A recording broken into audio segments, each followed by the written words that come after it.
Well guys, this is it. This is where the Metal Gear Marathon really begins. So the MSX games proved to be pretty successful, but after that, there wasn't another game in the series to be found until 1998, 8 years after the release of Metal Gear 2. But boy oh boy did they improve a lot with this third installment, Metal Gear Solid for the PlayStation. Or the PC, but who has it on there anymore? So this time, instead of designing the games, Hideo Kojima is now directing, producing, and writing the Metal Gear Solid series into a different direction. I never really understood where the Solid came from in the title though. I know it's an obvious reference to the main character, but does it also mean the updated 3D graphics? Or is the game just really proud of itself and calling it a solid game? Nevertheless, as I said, the Metal Gear series from here on out is now in stunning 3D, with the first game to use it being Metal Gear Solid. So many things have been altered, tweaked, scrapped, and just all around changed to make for one hell of an experience. This was one of the key titles that made the stealth genre popular, and it's often considered to be one of the greatest PlayStation games of all time. But is it still a good game? That's what we're here to find out. So 6 years after the events of Metal Gear 2 and 10 years after the original game, a group of terrorists threatened to launch a nuke at a secret base on an Alaskan island codenamed Shadow Moses, unless they get the remains of Big Boss from the first two games within 24 hours, with the terrorists being a new and improved unit of Foxhound. Yep, we're now going against the people we used to work for. I guess it had to happen at some point or another. The leader of the new Foxhound is a classy British dude under the name Liquid Snake. So Solid Snake is taken out of retirement and sent to Shadow Moses Island by Colonel Campbell from the last game, to once again neutralize the threat and save the day. Along the way, he'll also need to rescue a few hostages who will give him information on what the terrorists are planning to do, with one of them being the Colonel's niece, Meryl Silverberg. When you get to the DARPA chief as one of the other hostages, he'll tell you that Foxhound has yet another Metal Gear lying around the base, and the only way he can stop a nuke from launching is by using 3 cards. Then, when you get to the president of Arms Tech, Kenneth Baker, he'll say that he gave one of the cards to Meryl, which means that Snake has to look around Shadow Moses and find her. Metal Gear Solid pretty much plays like it did on the MSX games, except only now with 3D graphics. Strangely, the only new tactic Snake can do now is keep enemies in a chokehold and even break their necks, as well as being able to lay against walls and see if there are any guards around the corner. Other than that, he still has the ability to crawl, knock on walls to distract enemies, punch them until they're unconscious, and is still able to use a number of weapons and items, such as the returning cardboard box. The aim of the game is still to sneak by the guards without being spotted, collect various equipment as you move along, and fight a boss now and again. The biggest addition to the Metal Gear series, however, is the notoriously extremely lengthy cutscenes.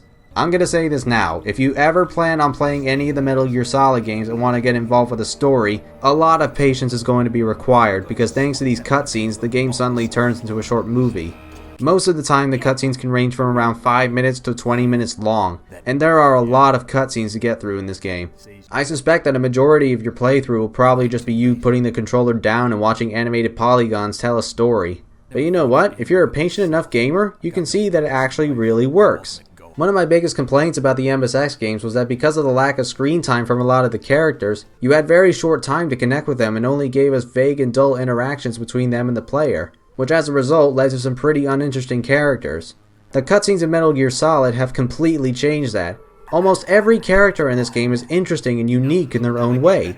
Even the couple of hostages you find at the beginning of the game, the new members of Foxhound, and the new supporting characters on Snake's radio have some sort of personality to them.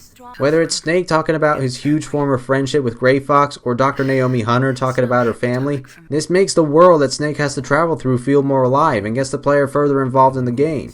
The only exception I have to this is Meryl, who as well as being the Colonel's niece is also the new love interest for Snake. I don't know, it could just be that in the couple of times that Snake tries to make conversation with her, she mostly talks about her dream of being a soldier. Or maybe it's because that the other characters are so interesting that Meryl feels more bland in comparison, but there's certainly something about her that just doesn't quite sit well with me. Now you might be asking yourself where Holly from Metal Gear 2 went since that game. Well, guess what, I'm one of those people. Yeah, I don't know what the hell happened, but for some reason she just sort of disappears in the later games. I guess they're going with the James Bond method and trying to make us forget about the girl as soon as the movie's over. In fact, the whole game kind of feels like a James Bond movie. Well, maybe a bit deeper than that, but nonetheless a Bond movie. I say deeper because the cutscenes also give you enough time to both tell you what your next objective is and create some character development at the same time. They're very long cutscenes, but especially if it's your first time playing, there's hardly ever a moment that you'll find yourself bored watching them. Now you may have noted that I said hardly ever a moment, because unfortunately there are a few occasions in the cutscenes where the dialogue is pretty redundant and not very well written.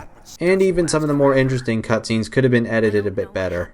Snake also has this weird thing of repeating after somebody from time to time, which I will admit can get pretty annoying after a while. G1 in the armory in the second floor basement of the tank hangar. The second floor basement of the tank hangar? That was Foxhound's dark little secret. Dark little secret? The card key is made of a shape memory alloy. Shape memory alloy? Yes! Did I f***ing stutter? Some of the most important cutscenes in the game, though, are from the new and improved radio conversations, now called the codec. In addition to giving you really useful information on what's going on, what you need to do, and if you're curious, the origins of each of the bad guys, almost everybody you contact on the codec has a very important part in the story. We've already established Colonel Roy Campbell, but also returning from Metal Gear 2 is McDonald Miller, also known as Master Miller, who actually provides some rather useless survival info.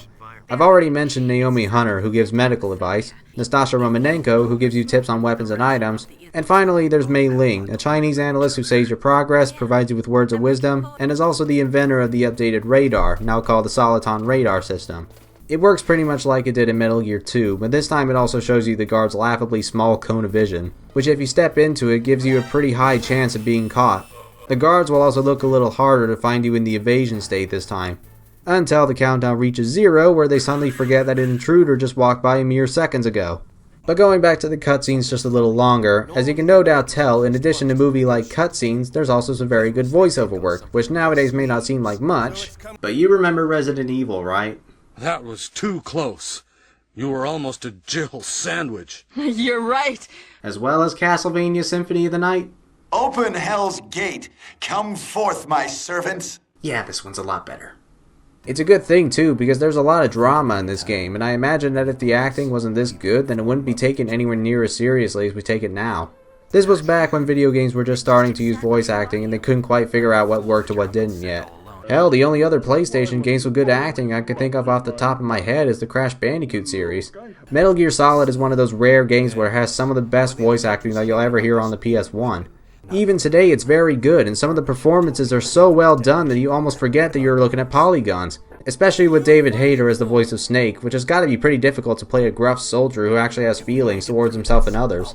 The only characters that I somewhat can't take too seriously are Mei Ling, Liquid, and this Cyborg Ninja you come across at the beginning of the game. Yeah, I know, I'll explain later.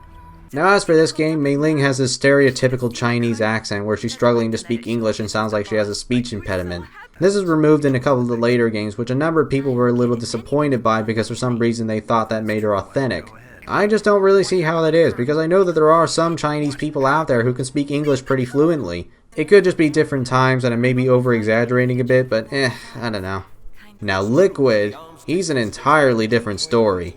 This guy is really entertaining to watch. His acting and his movements are just so damn hammy and over the top that you can't help but just smile at the guy whenever he's on screen. I think it just may be his voice and the way he speaks that makes him such a silly villain. You've served your purpose. You may die now. But there's no sillier character than the Cyborg Ninja. In addition to having no freaking motives whatsoever of fighting Snake, giving himself pain, and somehow freeing the Armstag president from tripped wires that you find him stuck in without the explosion hurting him, he puts on this ridiculous voice that I think even Batman would laugh at. Now, make me feel it. Make me feel alive again. Now there are actually a couple more codec contacts that need mentioning. One of them is a mysterious voice who occasionally calls you and helps you out in certain situations. But who is he? Just call me Deep Throat. Deep Throat. So we have Solid Snake and Deep Throat. Did Kojima accidentally get Metal Gear Solid confused with a porno at one point? I mean, I know he's a weird guy, but this is a little disturbing. Anyway, the other guy's another hostage that you need to rescue called Dr. Hal Emmerich. But Snake will shortly come to know him by his nickname Otacon because of his fascination for Japanese anime, an otaku if you will. Whew, now let's actually talk about the gameplay for a bit. Now one thing I do find a tad annoying is that as soon as you're spotted, backup will instantly come at you and try and gun you down until there's nothing left of you.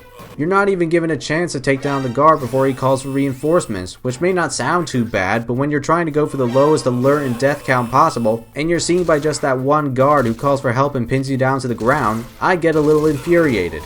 But this does lead to probably the most famous game over screen of all time.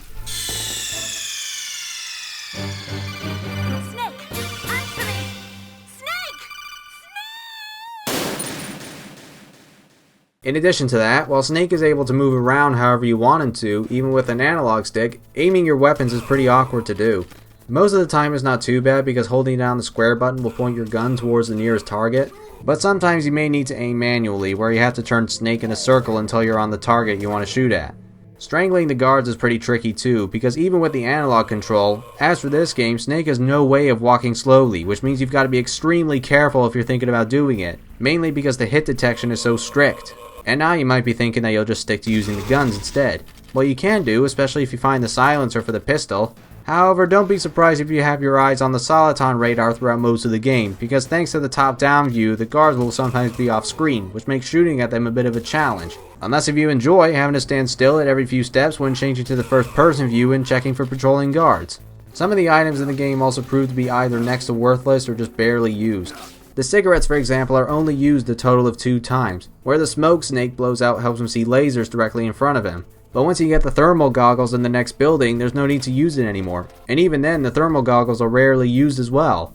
This also goes for the night vision goggles, which you only need to use in this one smallish area that's almost completely dark and filled with wolves.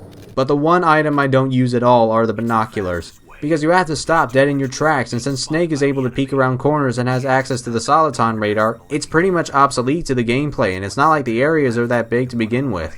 But one of the bigger problems I have with the game is that despite the Alaskan environments looking pretty nice for PlayStation 1 standards, there really aren't a whole lot of them, despite the game having 2 separate discs. In fact, a few of the objectives actually require you to backtrack a bit. Like when Meryl gets shot by a foxhound sniper and you have to walk all the way back to the armory near the front of the base and obtain a sniper rifle for yourself. And then after you go back and fight the sniper, she gets one of the guards to knock out Snake, where they proceed to torture him and strip away his equipment. This is also where Snake and Liquid confront each other for the first time, as well as being the point where you get to make up the ending, but I'll get back to that later.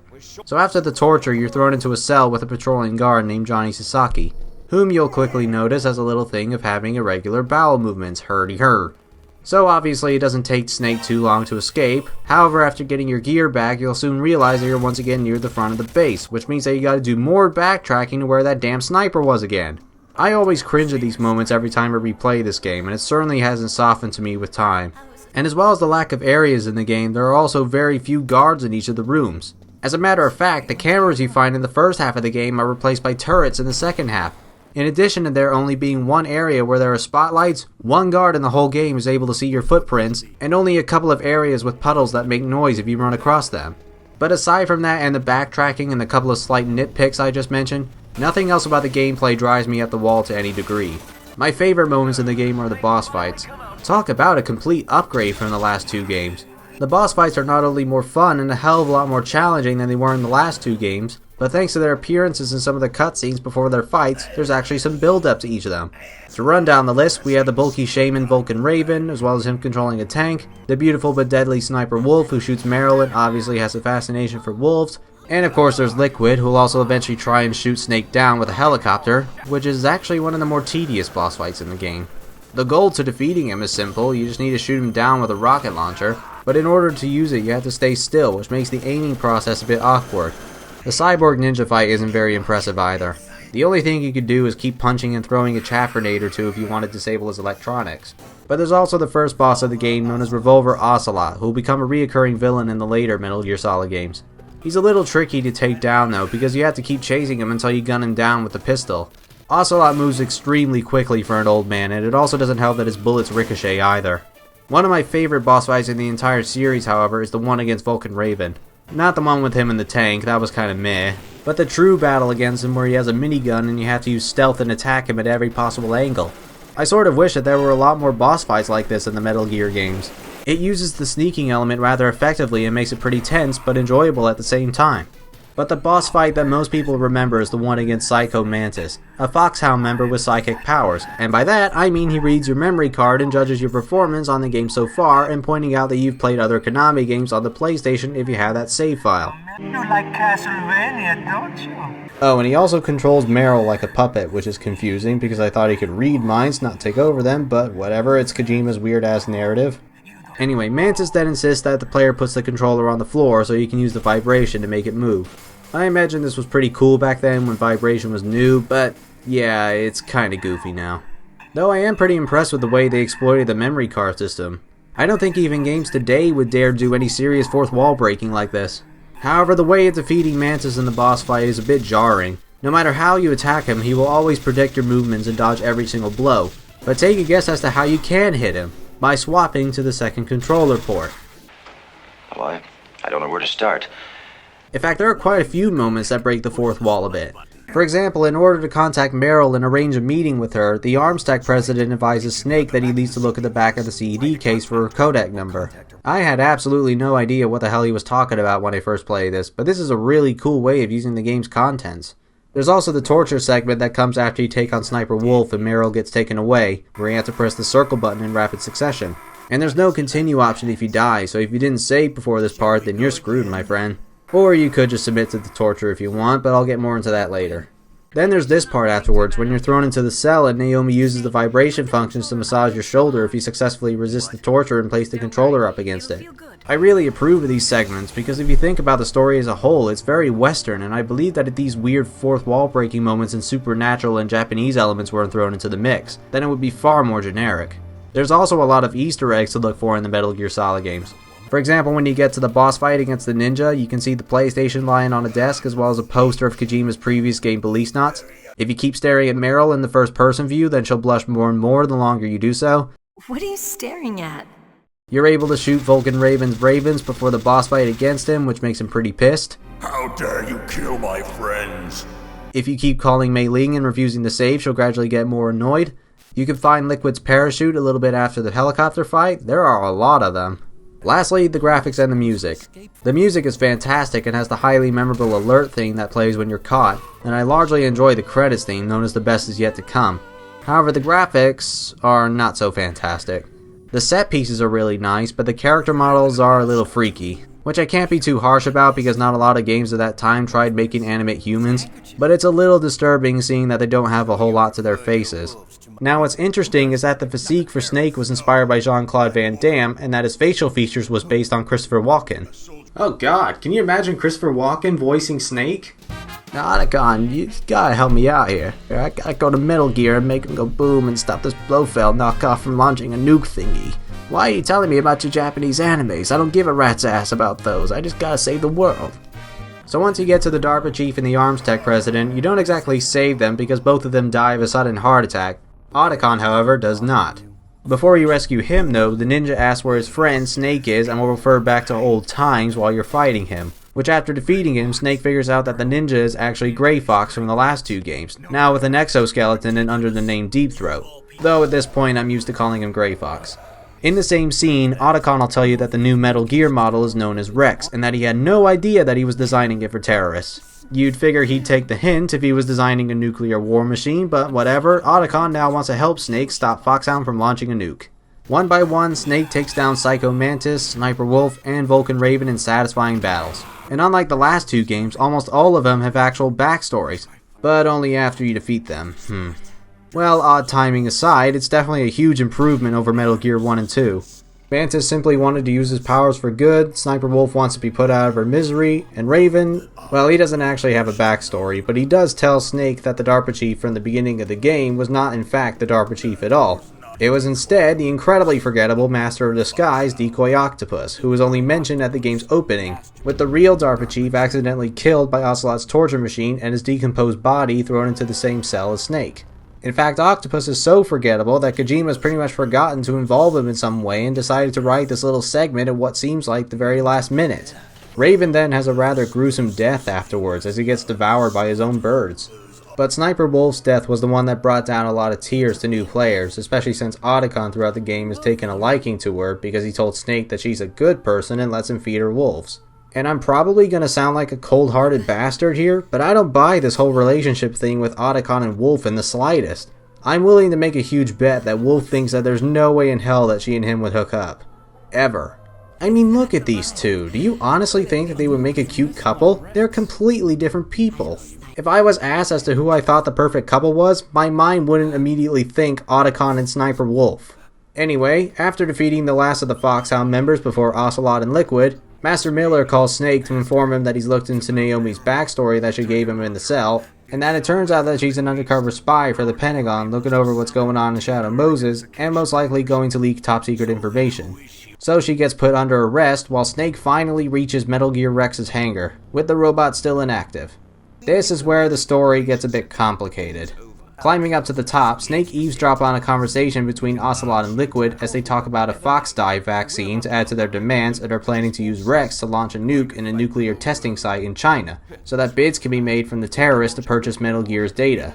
$1 billion is the aim, where Liquid plans to fix the genome soldiers that you've most likely been killing as you've been playing.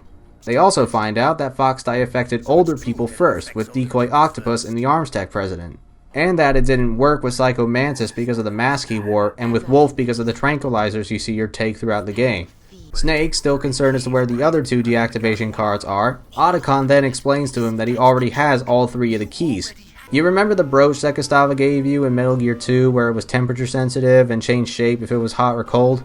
Well, that's kind of what this does too, and this is easily the worst part of the game. Unlike Gustavo's brooch from the last game, we have to insert the card into 3 different slots with different temperatures, which means that we have to backtrack twice, plus once more when Snake eventually gets seen by Ocelot, despite having seen them on the screen not too long ago, whereas Bullet causes the deactivation card to be knocked out of Snake's hands and we have to get it back. So in order to progress through the game, we have to climb Metal Gear's hangar 4 times, where there's only 1 guard to get in your way. And the card takes a while to adjust to the different temperatures, so don't be surprised to find yourself running around clueless until you see it change color. And you have to be quick if you want to put the card in the corresponding slot in time, otherwise the temperature will become neutral again and you have to go back. Metal Gear Solid had some pretty bad padding before this, but this one definitely takes the cake. While we're doing this though, Naomi makes a private call to Snake explaining that she is indeed a spy and that the injection she gave him in the briefing contained a virus called fox dye. Fox dye simply has nanomachines that target specific DNA and simulate a heart attack, which is what Decoy Octopus and the Arms Tech president suffered from when we saw them die. And Naomi has programmed the nanomachines to go after Snake. She's done this because Gray Fox, real name Frank Yeager, looked after Naomi when she was a child and her parents died, and she thought of him like a brother. So she wanted revenge after Snake supposedly killed Gray Fox in the last game. When we finally put in the deactivation card for the last time, we see that Snake has been tricked because he seems to have activated Rex rather than disabled it. Enter Master Miller, where it turns out that he's been playing him all along, and Campbell explains that he's not really Master Miller and that this imposter is somewhere inside the base. The real Master Miller died less than 3 days ago, and what do you know, the fake one reveals himself to be Liquid in disguise. Following his trails, Snake finds Liquid, who for some reason is now shirtless, and he's told that the real reason the government sent him to Shadow Moses is because the fox dye virus in him has been reprogrammed to kill all the Foxhound members so that they can retrieve Metal Gear undamaged. Liquid has also somehow found out that he and Snake are children of Big Boss and are indeed twins, with Snake having the dominant genes and Liquid the flawed recessive ones. Fueled by rage, Liquid then decides to control Rex himself, and the rest of the game at this point is cutscenes and boss fights. While I wasn't that crazy about the card backtracking, I do think that the finale to Metal Gear Solid has been done absolutely superbly. The Rex fight is a little easy if you know what you're doing, but this is pretty damn epic. The one thing that really sucks about it though is that if it stomps you to the ground, then it takes away so much health and it might as well be instant death. It's not over, however, after you get its health down to 0, because Gray Fox suddenly comes in and helps Snake destroy its radome, as well as giving him a message to Naomi saying that he was the one who killed her parents. After destroying Rex's radome, the cockpit opens, exposing Liquid, but unfortunately it costs both Gray Fox's arm and eventually his life by having Liquid use Metal Gear to crush him. Believe it or not, this is one of the more violent deaths of the Metal Gear Solid series. I've played most of them and I still haven't found a death that's more horrifying than this. But killing Gray Fox pushes Snake too far and he decides to kick the crap out of Liquid. The second phase is pretty much the same, just now with the cockpit open and you can fire missiles at Liquid. Again, not a terribly hard battle, but satisfying nonetheless. Once you completely destroy Metal Gear, Liquid is seen still alive, and after a bit of cliche "you're a killer" dialogue, he then explains about him and Snake being part of the government's 1970s black project called Les Enfants Terribles, the Terrible Children, which is where Snake and Liquid were created as clones of the legendary soldier Big Boss, with both of them born by a surrogate mother. And Liquid wants the remains of Big Boss to create an army full of soldiers like him, with $1 billion making sure that the process goes perfectly. In fact, soldiers were already made by the government, the genome soldiers patrolling the area, which means that the guards Snake has been killing are part of his family. Damn, that's dark. After that, Liquid points out Meryl lying behind Snake, and it turns out that the Colonel is being arrested and the Secretary of Defense is going to bomb Shadow Moses to keep everything that's happened quiet. Not only that, but Liquid sets off a timer of his own to blow up part of the base, where he and Snake duke it out in a fist fight before the airstrike. At this height, it will kill even you. This is very similar to the fight against Grey Fox in the last game, except this time instead of being surrounded by a minefield, you just need to worry about not falling off. The hit detection can sometimes be a little weird, and I don't think it's really fair that Snake can only do little damage to Liquid, but he can kill you with not as many punches, kicks, and headbutts. But other than that, I don't see too much wrong with this fight, and I think it's a pretty good final boss battle. So Liquid falls off of Metal Gear, and this is where the torture scene comes into play for the ending. If you survive the torture, then Meryl will be just fine and you'll go away with her, but if you submit to Ocelot, then he kills her and you instead escape with Otacon. I'm not exactly sure as to which ending I like better, but I think I'm more or less leaning towards the latter because of Snake's reactions. Getting the good ending, while giving you a good feeling that you've achieved it, is a bit of a pain because it requires you to survive the torture segment 3 times, and at the end of each one, all you can do is just run around this empty cell until Johnny takes you back to Ocelot for another round. Luckily though, this is the only game in the series that has multiple endings, so it'll be pretty straightforward through on out. Well, if you can follow the story. So all we have left is the escape sequence, where we control a gun turret on a jeep and mow down any guards. And then we have to take care of hey, what happened to your "this height will kill even you" rule, Liquid? What, does having recessive genes also mean that you're invincible? Anyway, all you need to do here is keep shooting at Liquid so that he doesn't shoot at you until you reach the end of the tunnel where you and Liquid crash your jeeps. And wouldn't you know, the son of a bitch is still alive, but not for long as he finally passes away from Snake's spread of fox dye. And lo and behold, the Secretary of Defense is being arrested, Naomi is free and doesn't bother telling you how long Snake has left to live, and the Colonel's all fine and dandy and he stops the airstrike. If you get the bad ending, this is also where you find out that Meryl was actually Campbell's daughter and he wanted to tell her after the mission. But in both endings, the Colonel sends Snake and his partner a snowmobile to ride away with into the sunset, with a post-credit scene showing that Ocelot is a double agent for the United States President, and that he was sent to Shadow Moses to get Metal Gear's data from the Armstech President and deliver it to him, killing anybody who knew of his intentions, which is why Ocelot killed the DARPA chief. He also explains that Snake was the one with the recessive genes and Liquid had the dominant genes. Oh, the irony! If you get the good ending, then you'll find out that the President is actually the third son of Big Boss called Solidus. Foreshadowing. Beating the game with Meryl Sage will give you the bandana, which while wearing it gives you infinite ammo, whereas beating the game with Otacon Sage will award you with the stealth camouflage, making yourself invisible to enemies and taking away all the challenge the game had to offer. But it is hilarious to screw around with the guards. Beating the game twice though with both endings will have Snake dressed in a tuxedo as a homage to James Bond, and Grey Fox's armor will be red and blue, pretty much making him look like a psychotic killer Spider-Man.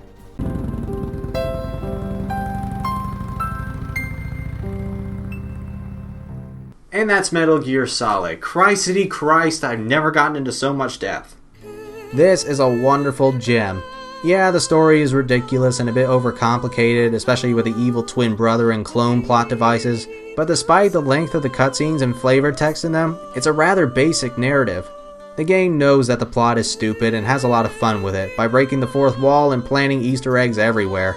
I'm gonna say this now though, compared to all the other Metal Gear games I've played, I personally think this is the most well written. But what about the gameplay? I mean, just wow. There are a few tweaks that need to be made here and there, but it takes the mechanics of Metal Gear 1 and 2 and multiplies it by 100. Every room I get by undetected really makes me feel like a professional spy, there's always something new to find with each playthrough, and getting myself involved with the characters' lives is something I highly welcome. It's just a shame that there aren't that many guards in the game and the backtrack brings the pacing to a screeching halt.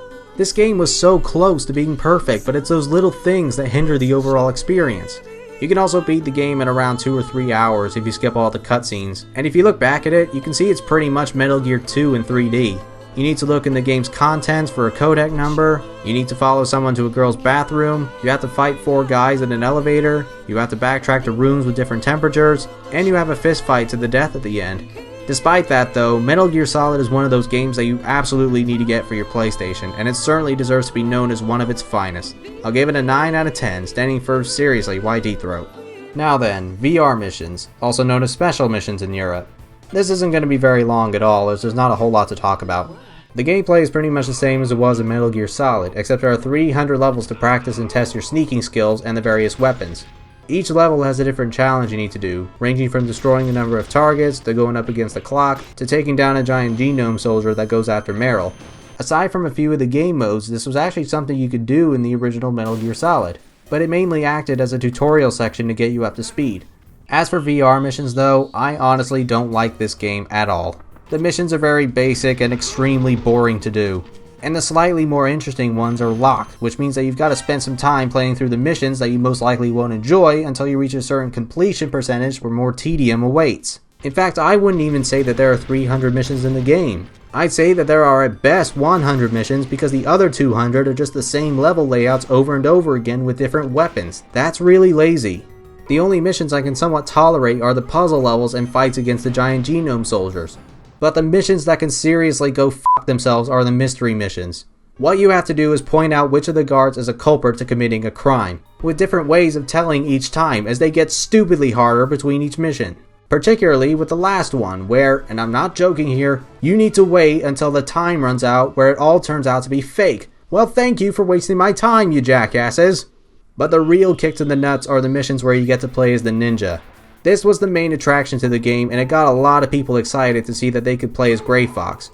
And his missions aren't terrible or anything, no, that's the problem, it's really good. I love slashing the enemies and using different powers to my disposal, especially in the last mission where you actually get to kill Snake in an enemy uniform.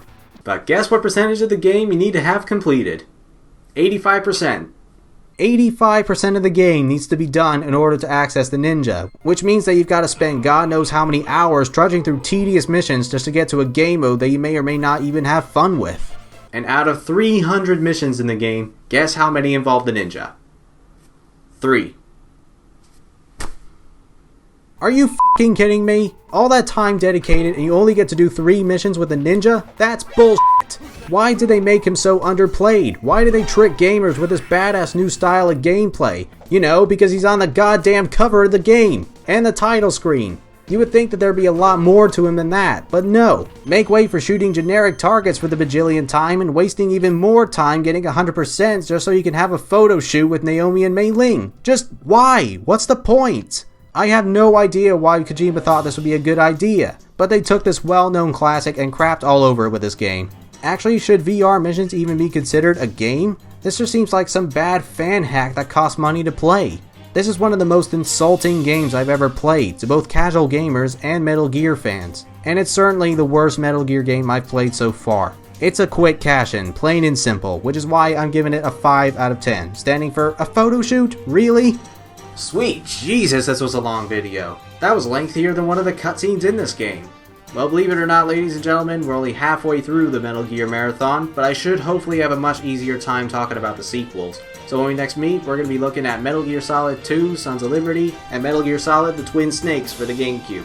My name's Josh Smith, I praise the treasure and I pick apart the trash. See you guys later.